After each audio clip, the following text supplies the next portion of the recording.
హల్లెలూయా.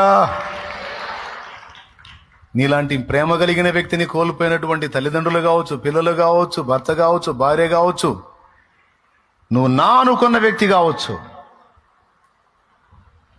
యథార్థంగా నిజాయితీగా ఉన్న నిన్ను లాస్ అయిన వాళ్ళు దరిద్రులు, కానీ నువ్వు కాదు కాదు కాదు.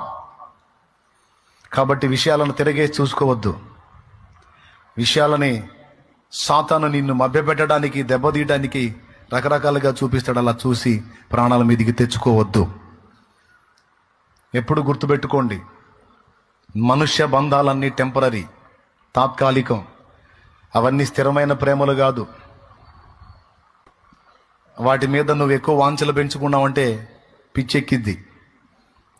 పెంచుకోవద్దు. నువ్వు ఎక్కువగా డిపెండ్ అవ్వాల్సింది, ఎక్కువ లీనం అవ్వాల్సింది, ఎక్కువ కనెక్ట్ అవ్వాల్సింది యేసయ్యకి ఒక్కడికే.